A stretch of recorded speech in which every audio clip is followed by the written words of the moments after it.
నమస్తే, నా పేరు Shivaji. Welcome to our channel. మాజీ మంత్రి వైఎస్ వివేకానందరెడ్డి గారు చనిపోయి ఈ రోజుటికి అక్షరాల 7 సంవత్సరాల 5 నెలల 6 రోజులు కావచ్చింది. 6 జయంతులు పోయినాయి, 6 వర్ధంతులు పోయినాయి. ఆయన అన్న కుమారుడైనటువంటి జగన్మోహన్ రెడ్డి గారు 5 సంవత్సరాలు ముఖ్యమంత్రిగా వెలగబెట్టాడు. అదేవిధంగా ఆయన చేతిలో దాదాపు 33-35 మంది ఎంపీలు ఉన్నారు. కేంద్రాన్ని శాసించే స్థాయిలో ఆయనకు అప్పట్లో బలం కూడా ఉనింది. ఎవరు హత్య చేశారో నిందితులు తెలుసు, ఎక్కడ హత్య చేశారు, ఎప్పుడు హత్య చేశారు, మొత్తం డీటెయిల్స్ కూడా తెలుసు. అయినప్పటికీ ఇప్పటి వరకు వైఎస్ వివేకానందరెడ్డి గారి ఆత్మకు ఆ శాంతి చేకూరలేదంటే వాళ్ళ కూతురైనటువంటి సునీత గారు ఎక్కని గడపలేదు, దిగని గడపలేదు, చెప్పులు అరిగిపోయినాయి. కానీ వాళ్ళ తండ్రి గారికి సంబంధించినటువంటి ఆ కేసు అయితే కనుక ఇప్పటి వరకు ఆ నిందితులకు శిక్ష అయితే పడలేదు. సో అందులో భాగంగా ఈరోజు ఈడీ అధికారులు కడప ఎంపీ అయినటువంటి వైఎస్ అవినాష్ రెడ్డి గారి ఇంటిపైన ఈడీ అయితే దాడులు నిర్వహించింది. సో వివేకానందరెడ్డి గారి హత్యకు ముందు జరిగినటువంటి 4 కోట్ల రూపాయల ట్రాన్సాక్షన్ ఏదైతే ఉందో ఆ ట్రాన్సాక్షన్కి సంబంధించి ఇప్పుడు ఈడీ అధికారులు రంగంలోకి దిగి వాళ్ళు హైదరాబాద్లో కోకాపేటలో ఆయన నివాసంలో కావచ్చు, అదేవిధంగా కడపలో పులివెందల్లో వైఎస్ అవినాష్ రెడ్డికి సంబంధించినటువంటి ఇళ్లల్లో సోదాలు నిర్వహిస్తూ ఉన్నారు. ముఖ్యంగా వాళ్ళు అడుగుతూ ఉండేది ఆ 4 కోట్లు ఎవరికి ఇచ్చారు, ఏ అకౌంట్ నుంచి ట్రాన్స్ఫర్ చేశారు, చెక్ ఇచ్చారా, క్యాష్ ఇచ్చారా, లేకపోతే ఆన్లైన్ ట్రాన్సాక్షన్ చేశారా అనే దాని మీద ఇప్పుడు వాళ్ళైతే కనుక దర్యాప్తు కొనసాగించారు. సో ఈ సోదాల్లో పెద్ద ఎత్తున ఆస్తికి సంబంధించినటువంటి పత్రాలు కావచ్చు, ఆయన అఫిడవిట్లో చూపించినటువంటి కొన్ని ఆస్తులు కావచ్చు, కొన్ని డాక్యుమెంట్స్ కావచ్చు, అవైతే బయటపడ్డాయనేటువంటి వార్తలు కూడా వస్తున్నాయి. సో ఇట్స్ టూ ఎర్లీ కాబట్టి అసలు ఏం దొరికింది, నిజంగానే 4 కోట్ల రూపాయలు ఇతనికి సంబంధించినటువంటి సంస్థల ద్వారానా, లేకపోతే ఇతని ద్వారా నిందితులకు చేరిందా, లేకపోతే వేరే ఇతర సోర్సెస్, అంటే అతను అప్పుడు కూడా కడప ఎంపీగా ఉన్నాడు కాబట్టి వేరే ఇతర సోర్సెస్ ద్వారా నిందితులకు ఆ డబ్బులు చేరిందా అనే కోణం మీద కూడా దర్యాప్తు అయితే మొదలుపెట్టారు. ఏది ఏమైనప్పటికీ సో ఎప్పుడో తేలాల్సినటువంటి కేసు. సో నిందితుడు ఎవడో తెలుసు. ఒక ఆడబిడ్డకు తన తండ్రిని చంపేసినటువంటి వ్యక్తులు ఈ సమాజంలో ఇంకా జైల్లో లేకుండా బయట తిరుగుతూ ఉంటే ఎంత బాధగా ఉంటుందో ఒక్కసారి ఆలోచించుకోండి. సో ఎవరు చంపారో తెలుసు, ఎందుకు చంపారో తెలుసు, ఎవరు చంపించారో తెలుసు, ఎవరు వెనక నుండి రాద్ధాంతం మొత్తం చేయించారో కూడా తెలుసు. కానీ ఏమీ చేయలేనటువంటి పరిస్థితి. ఈ విషయము వైఎస్ఆర్సీపీ పార్టీలో ఉన్నటువంటి వాళ్ళకు తెలుసు, సాక్షాత్తు జగన్మోహన్ రెడ్డి గారికి కూడా తెలుసు. కానీ ఎందుకో కానీ మాజీ మంత్రి వైఎస్ వివేకానందరెడ్డి గారి హత్య కేసు ఇప్పటి వరకు తేలలేదు. ఆ కేసుకు సంబంధించినటువంటి సాక్షులు ఒక్కొక్కరు వివేకానందరెడ్డి దగ్గరికి వెళ్ళి చేరిపోయారే కానీ ఈ కథ మాత్రం కంచికి చేరలేదు. కాబట్టి ఈసారైనా ఖచ్చితంగా ఇప్పుడు పాపం పండి ఈసారైనా ఆ 4 కోట్ల రూపాయలు ఎక్కడి నుంచి ఎక్కడికి, ఎవరు, ఎప్పుడు, ఎలా ఇచ్చారు, ఎందుకు ఇచ్చారు, హత్య కోసమే ఇచ్చారా, హత్య చేసిన తర్వాత ఇచ్చారా అనే విషయం బయటపడి ఇప్పటికైనా ఆ నిందితులకు శిక్ష పడాలని కోరుకోవడం తప్ప మనం ఏమీ చేయలేము.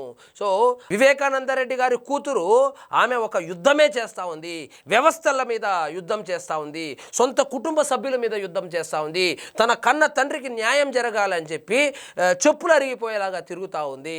సో ఈ విషయం మీద షర్మిల గారు మాట్లాడారు. అంటే షర్మిల గారికి తెలుసు, విజయమ్మ గారికి తెలుసు, అదేవిధంగా సునీత గారికి తెలుసు, అందరికీ తెలుసు.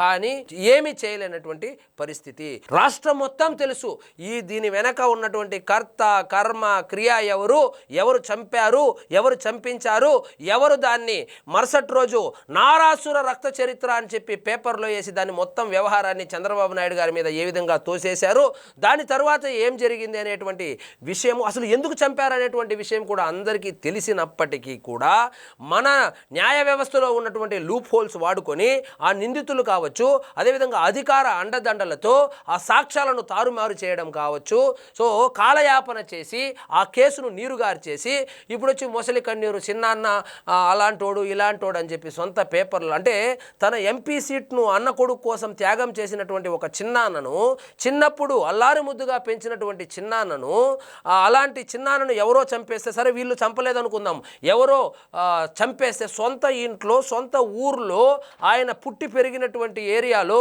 ఆయన పెద్ద మనిషిగా చలామణి అవుతున్నటువంటి ఆ ఏరియాలోనే ఆ మనిషిని అంత కిరాతకంగా చంపేస్తే ఆ నిందితులను పట్టుకోవాల్సింది పోయి అధికారంలో 5 సంవత్సరాలు అధికారంలో ఉన్నప్పటికీ కూడా కాలయాపన చేయడం జరిగింది. సో ఒకటే మాట చంద్రబాబు నాయుడు చేయించాడని చెప్పి అలా కొట్టిపారేసేలాగా, అంటే జనాలు ఏమన్నా గొర్రెలు అనుకుంటాడో ఏమో తెలియదు కానీ, సో మీకు తెలుసో లేదో కానీ కడప జిల్లాలో ఇంత ఘోరాతి ఘోరంగా 2024లో జరిగినటువంటి సార్వత్రిక ఎన్నికల్లో వైఎస్ఆర్సీపీ ఘోరాతి ఘోరంగా ఓడిపోవడానికి ఒకానొక కారణం వైఎస్ వివేకానందరెడ్డిని ఎవరు చంపారు, ఎందుకు చంపారు, ఎవరు చంపించారు, ఎవరు దాన్ని ఆ కేసును తప్పుదోవ పట్టించారనేటువంటి విషయం మీద ఫుల్ క్లారిటీ ఉంది కాబట్టి సొంత జిల్లా కడప జిల్లా ప్రజలు కూడా వైఎస్ఆర్సీపీ పార్టీకి బొందబెట్టారు. సో 10కి 10 కొడతామని చెప్పేటువంటి వీళ్ళు ఎన్ని సీట్లు గెలిచారు? 3 సీట్లు గెలిచారు అనుకుంటా. సో ఈ కడప ప్రజలకే కాదు, రాష్ట్ర ప్రజలకు అందరికీ కూడా తెలుసు ఎవరు చంపారు.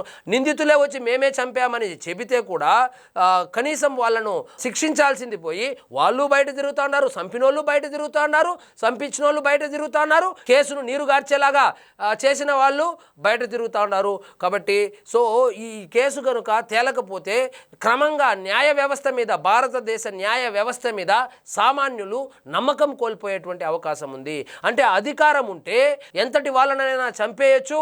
సో అధికారం అడ్డం పెట్టుకొని న్యాయ వ్యవస్థలో ఉన్నటువంటి లూప్ హోల్స్ను అడ్డు పెట్టుకొని ఇంత బందాగా హుందాగా తిరిగేయచ్చా అనేటువంటి ఒక ఆందోళన సామాన్య ప్రజల్లో వచ్చేటువంటి అవకాశం లేకపోలేదు.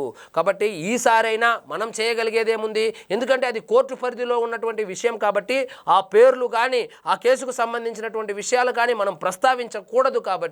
కాబట్టి ఈ మొత్తం తెలిసిన విషయమే, జగమెరిగిన సత్యము, జగనెరిగిన సత్యం అయినప్పటికీను నిందితులకు ఇప్పటి వరకు శిక్ష పడలేదు. ఎవరు చేయించారో వాళ్ళను కనీసము అరెస్టు కూడా చేయలేకపోయారు. అదే జగన్మోహన్ రెడ్డి గారు అధికారంలో ఉన్నప్పుడు కడప ఎంపీగా ఉన్నటువంటి అవినాష్ రెడ్డిని అరెస్టు చేయడానికి వస్తే ఎన్ని హాస్పిటళ్ళు మారాడు, ఏ విధంగా అరెస్టును అడ్డుకున్నాడో మనం అందరము చూసాము. అవన్నీ ఆ డ్రామా మొత్తం చూశారు. కాబట్టి రాష్ట్ర ప్రజలు వైఎస్ఆర్సీపీ పార్టీ ఇది ప్రతిపక్ష పార్టీగా కూడా పనికిరాదు, జగన్మోహన్ రెడ్డి ఒక ప్రతిపక్ష నాయకుడిగా పనికిరాడు, ముఖ్యమంత్రి కథ పక్కన పెడితే అసలు కనీసం ప్రతిపక్ష నాయకుడిగా కూడా పనికిరాడు అని చెప్పి ఇచ్చినటువంటి తీర్పే గత ఎన్నికల్లో వచ్చినటువంటి 11 సీట్లు. అయినా కూడా ఏమైనా మారినారా అంటే ఏమీ మారలేదు. సో మనం ఏం చేయగలము? ఆ దేవుణ్ణి ప్రార్థించుకుందాం.